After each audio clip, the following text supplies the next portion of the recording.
이번 시간에는 피아제의 인지발달 이론이라고 하는 내용에 대해서 함께 살펴보도록 하겠습니다. 우선 피아제가 인지발달 이론이라고 하는 개념을 만들기까지 한 역사 부분 한번 살펴보기 위해서 기본적으로 피아제의 생애에 대한 것을 먼저 구성해 봤는데요. 피아제는 스위스의 뉴사텔에서 출생을 했습니다. 성장 과정에 대해서 한번 살펴보면요. 피아제는 매우 엄격한 가정에서 교육을 받았다고 해요. 그리고 기본적으로 관심 자체가 관찰, 그러니까 주변의 사물이나 유기체가 움직이는 거에 대한 관찰 능력이 뛰어났던 것 같아요. 10살경 정도의 알비노스페로라는 새에 대해서 관찰한 논문을 썼어요. 그래서 이 새가 어떻게 움직이고 어떻게 그 집단 생활을 하게 되는가에 대해서 기본적으로 관찰한 내용인데요. 이걸 또 학술지에 게재할 정도로 관찰 능력이 뛰어났고 어떤 동물이나 어떤 주변에 대한 유기체들에 대한 움직임들에 대해서 도출하게 되는 결론을 유사하게 이제 연구를 하게 된 거죠. 1920년도에 그 피아제는 아동을 대상으로 지능 검사를 어떻게 할 수 있는가라는 거를 또 만들게 됐는데요. 그 기본적으로 만들어낸 과정에서 아동이라고 하는 이 발달 단계에 있는 대상은 성인과는 다르게 그 독특한 사고의 체계가 있다라는 것을 얘기했어요. 실은 우리가 이렇게 피아제가 얘기한 인지발달 이론이 나오기 전까지는 아동은 성인에 비해서 미숙한 존재이고 아직 성장 발달이 그러니까 아직 미숙한 상황이다, 미완성된 상황이다라고 본 측면이 강하잖아요. 근데 피아제 인지발달 이론에 의하면서 아동은 성인에 비해서 미완성이 아니라 그 자체로 발달 시기에 있어서 이루고자 하는 독특한 사고의 틀이 있다라고 하는 거죠. 그러면 이런 어떤 인지발달 이론을 통해서 아동을 보는 관점 자체가 달라진 거죠. 어른의 눈높이에 비했을 때 미완성된 단계가 아니라 그 나름대로의 독특한 사고 과정의 방식이 있다라고 본 거죠. 그 자체에 대한 눈높이에 대한 중요성을 우리 성인들에게 심어준 거죠. 그래서 아동의 사고는 독특한 특성이 있다. 즉 어른의 그 기준에 봤을 때 아동을 봤을 때 우둔하다 그렇게 보는 것이 아니라 다른 그들만의 방식으로 시야가 있다. 관점 자체가 있다라고 보는 거죠. 이것이 피아제가 인지발달 이론이라고 하는 어떤 그 형성 과정에 대해서 아주 초석이 된 기본적인 이론이라고 보겠습니다. 그래서 피아제는 기본적으로 인간을 보는 어떤 관점에 대한 부분을 이제 요약을 해놨는데요.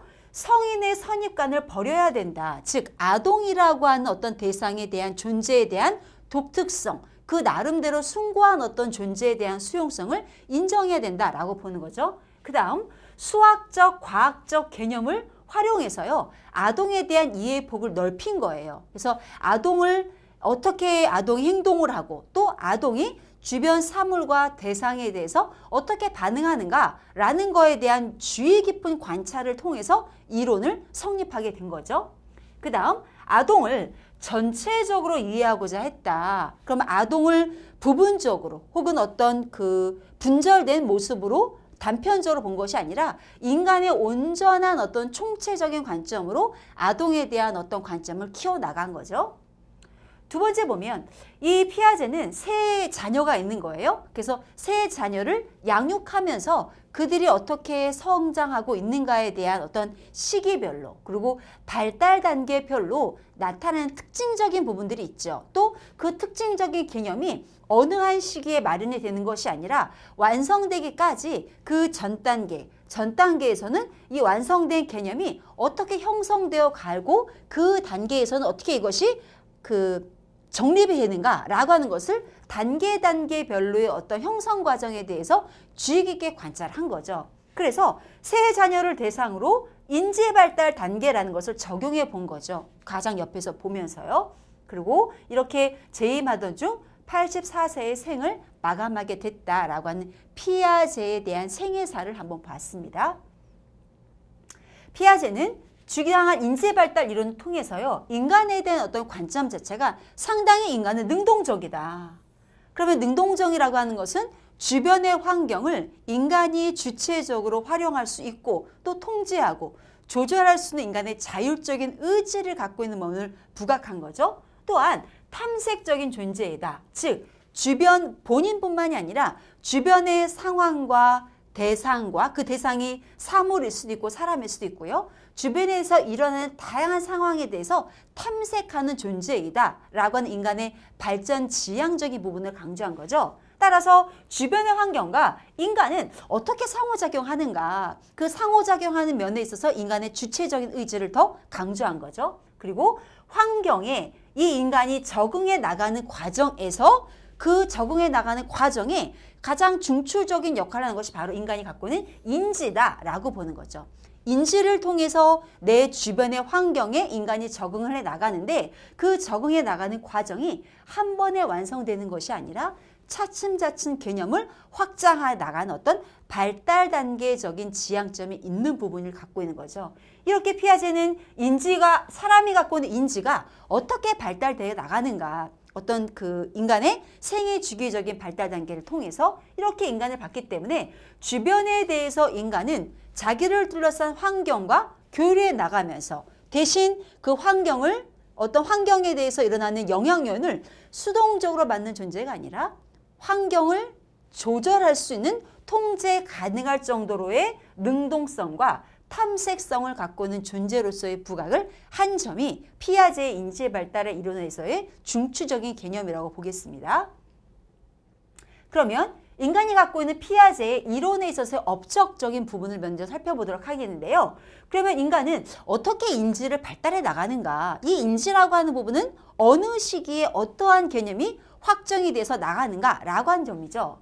그래서 인지 발달은 개인의 경험을 통해서 형성해 나간다. 그만큼 인간의 주관성이라고 하는 부분을 강조한 거죠. 그러면 개인적인 경험이라고 얘기하는 것은 바로 인간이 갖고 있는 주관성인데 이 주관성이라고 하는 것이 바로 자발적으로 이루어진다. 그만큼 외부에 있어서의 환경을 수동적으로 받는 것이 아니라 통제 가능한 조절 능력을 강조한 거죠. 그 다음에 인지라고 하는 구조 자체도 한 번에 고정되어 있고 변하지 않는 것이 아니라 이 자체는 창조가 가능하다. 또한 수정이 가능하다. 그리고 더 다음 확장도 가능하대요.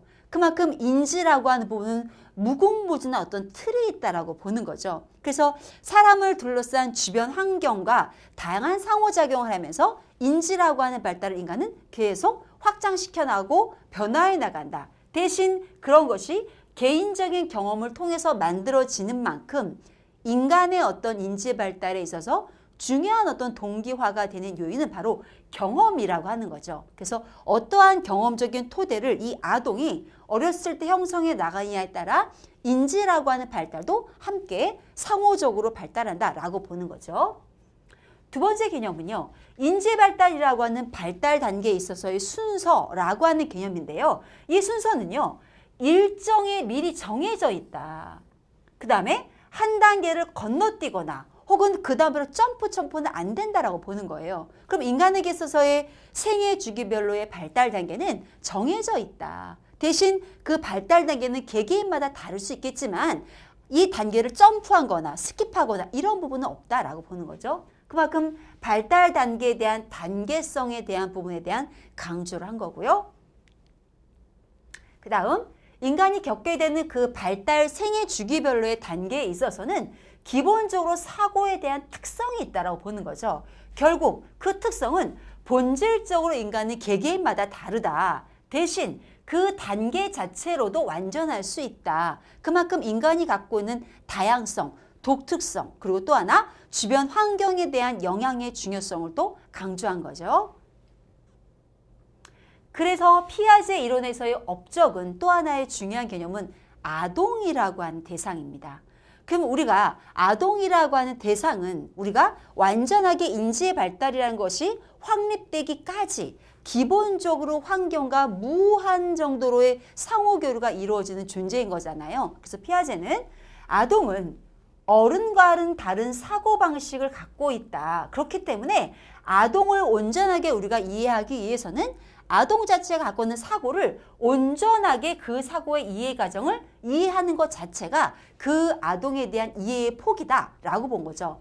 결국 아동의 독특한 사고 과정을 이해하는 것 자체는 아동 자체에 대한 존재를 우리가 온전하게 이해하는 기본적인 토대가 되고 있기 때문에 아동 자체가 갖고 있는 무궁무진한 무한한 어떤 의식에 대한 구조를 우리가 그대로 수용하는 것은 아동 조체 자체에 대한 우리가 인정이다라고 보는 거죠. 그래서 피아제가 갖고 있는 이론에 있어서 업적 그리고 다양하게 중요하게 나타난 개념적인 부분에 대해서 먼저 살펴보셨습니다.